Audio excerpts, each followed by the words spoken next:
नमस्ते स्टूडेंट्स, मैं Nitin Mahure, maths teacher from Yavatmal. फिर से एक बार आपका स्वागत करता हूं मेरे इस वीडियो में, जिसमें स्टूडेंट्स आज हम बात करने वाले हैं सीबीएसई क्लास 9 चैप्टर 7 ट्राइंगल्स, जिसमें से एक्सरसाइज 7.1 क्वेश्चन नंबर 1 मैंने यहाँ पे लिया है सॉल्व करने के लिए। क्वेश्चंस बड़े इजी है, मुझे वीडियो बनाने की जरूरत नहीं कुछ क्वेश्चंस पे, पर कुछ बच्चों को सिंपल क्वेश्चंस को समझने में भी दिक्कत जाती है, इसलिए मैंने सोचा कि चलो बना ही रहे तो सारे क्वेश्चंस पे वीडियो बनाते हैं।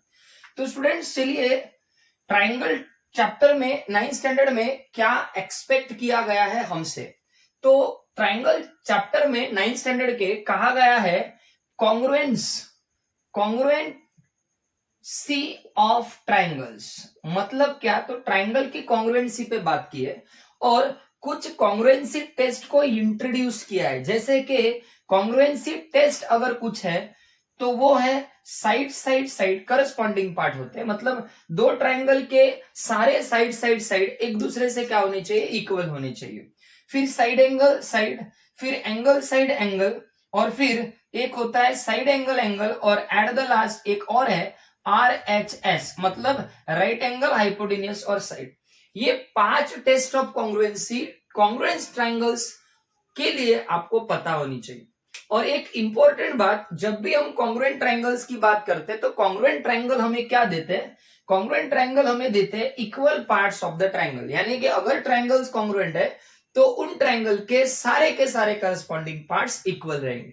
तो यहाँ पे क्वेश्चन है पहला, जो डायग्राम के साथ में यहाँ पे गिवन में लिखा है। तो गिवन में कहा गया है कि इन डायग्राम, ये डायग्राम में यहाँ पे हमारे पास अगर देखा जाए तो AC ADB, AC और ये AD और ये B, यानी कहा है कि AC इक्वल्स टू कौन है, AD, और AB जो है वो बाइसेक्ट कर रहा है एंगल A को। मैंने पिछले वीडियो में भी कहा था, जब भी आपको एंगल बाइसेक्ट कर दिया हो आप डायरेक्ट यहाँ पे XX ले सकते हो और XX के फॉर्म में उसे लिख सकते हो, क्योंकि एंगल बाइसेक्टर का मतलब ये एक एंगल को दोनों इक्वल पार्ट में डिवाइड कर रहा है। मतलब अगर ये x है तो ये भी x होगा, यानी in short A is equal to हो गया XX। तो चलिए सॉल्व करते हैं। बोला गया है कि ABC नाम का ट्राइंगल, ABC नाम का ट्राइंगल ABD के साथ में कॉन्ग्रुएंट प्रूफ है, प्रूफ करके दिखाइए कॉन्ग्रुएंट है कि नहीं। तो यहाँ पे सिंपल तरीके से एक बात करना कि जिसे प्रूफ करना है कॉन्ग्रुएंट, उसी को बोलना चल भाई हम तुझे कॉन्ग्रुएंट प्रूफ करते हैं। तो ले लो यहाँ पे, in triangle ABC and triangle ABD, क्या ABD, जिसे प्रूफ करना है उसे ही लिखना, बस एंड के फॉर्म में लिखना, याद रखिए एंड के फॉर्म में। अब पूछो तो क्या है आपके पास इक्वल, वो बोले भैया हमारे पास AC इक्वल्स टू यहां से AD है, ये जो है ये गिवन में दिया है, दिस इज व्हाट गिवन।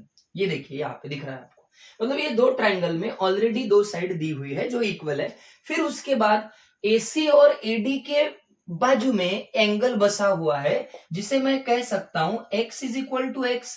इसे भी बोलूंगा मैं गिवन, क्योंकि यहाँ पे भी एंगल बाइसेक्टर के फॉर्म में ये गिवन दिया हुआ है, सही है। फिर एक हो गई स्टूडेंट साइड, दूसरा हो गया स्टूडेंट एंगल। क्या ये एंगल के बीच, एंगल के आजू बाजू में दोनों साइड है या फिर दोनों साइड के बीच में एंगल बसा हुआ है। हाँ सोचिए, यहाँ पे दोनों ट्राइंगल में एक साइड कॉमन है, AC के बाजू में एंगल और उस एंगल के बाजू में साइड AB नाम की, AD के बाजू में एंगल और उसके बाजू में साइड AB नाम की, यानी दोनों में AB क्या है स्टूडेंट्स, मैं बोल सकता हूं AB इक्वल्स टू AB। ये जो है ये है कॉमन। कौन है ये, कॉमन है students. These are nothing but what, common.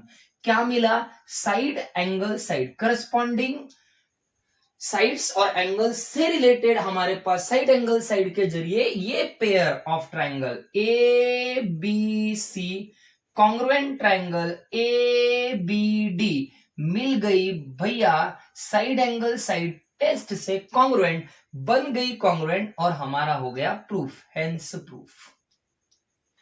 अब स्टूडेंट्स यहाँ पे और एक बात कही है कि BC और BD में क्या रिलेशन है। तो मैंने आपको पहले भी कहा और अभी भी कहता हूं, देखिए अगर दो ट्राइंगल कॉन्ग्रुएंट है तो एंगल A के साथ, ये ट्राइंगल का एंगल A वो ट्राइंगल के एंगल A के साथ इक्वल होगा, ये B उस एंगल के साथ इक्वल होगा B के साथ, इधर ट्राइंगल का C उस ट्राइंगल के डी के साथ इक्वल होगा, और ए बी जो है ए बी से इक्वल होगी, बी सी जो है बी डी से इक्वल होगी, ए सी जो है ए डी से इक्वल होगा, जिसे कहा जाता है सी पी सी टी। मतलब मैं यहां लिख सकता हूं B C equals to B D, इसे हम कह सकते हैं सी पी सी टी। इसका मतलब होता है corresponding parts of congruent triangle.